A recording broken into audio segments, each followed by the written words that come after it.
పార్వతీపురం మన్యం జిల్లా one stop centre కు మంత్రి గుమ్మడి సంధ్యారాణి శంకుస్థాపన చేశారు. ఈ కార్యక్రమంలో జగదీశ్వరి ఎమ్మెల్యే బోనుల విజయచంద్ర, కలెక్టర్ ప్రభాకర్ రెడ్డి పాల్గొన్నారు. మహిళలకు అండగా వన్ స్టాప్ సెంటర్ ఉంటుందన్నారు. మహిళలకు ఏ కష్టం వచ్చినా ఒక పుట్టిల్లులాగా వన్ స్టాప్ సెంటర్ పనిచేస్తుందని, జిల్లాలో డోలి మోతలకు చెక్ పెట్టేందుకు చర్యలు చేపడుతున్నామన్నారు.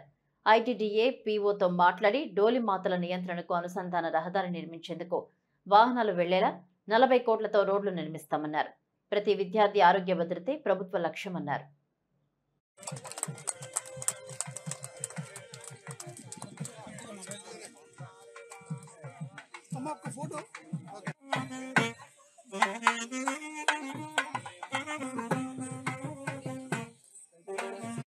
గిరిశకర గ్రామాలకు రోడ్లు కావాలి.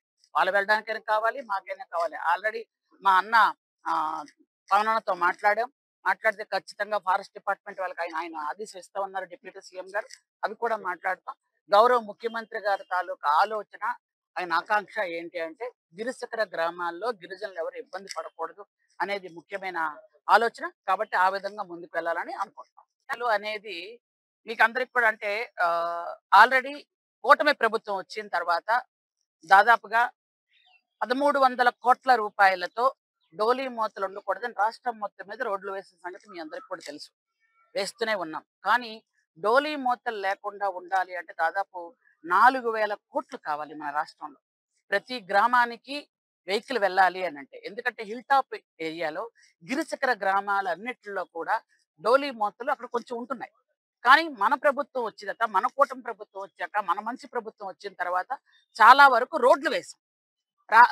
రోడ్లు వేస్తూ రహదారి సౌకర్యం కోసం అక్కడ లోకల్ ఉన్న సర్పంచ్ గారైతేనేమి, సహాయంతోనైతేనేమి, ఎదుర్కొంటే అక్కడ ఉన్నటువంటి ఐటీడీఏ డిపార్ట్మెంట్ అయినా, పిఆర్ డిపార్ట్మెంట్ అయినా, ఏ డిపార్ట్మెంట్ అయినా ఫార్మేషన్ ఆఫ్ రోడ్స్ కొన్ని చేస్తున్నాం.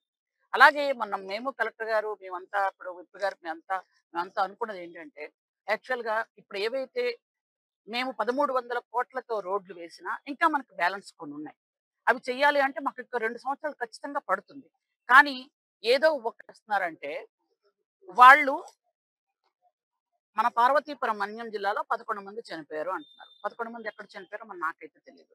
వాళ్ళకి 11 అంటే ఇష్టం కదా అని మాటికి 11 అంటే నేనేం చేయలేను.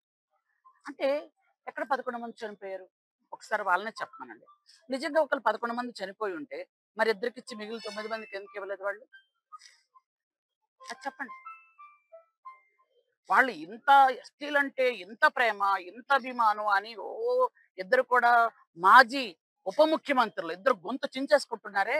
అసలు ఈవిడైతే అసలు ఏం మాట్లాడుతుందో ఆవిడకే తెలియదు. ఈ కురుపాంలో ఉన్న ఆవిడ అసలు యాక్చువల్గా మీ నియోజకవర్గంలో గత 5 సంవత్సరాలుగా మా సోదరు చెప్పారు 28 మంది చనిపోయారట. మరి ఎందుకు మీరు ఇవ్వలేదు?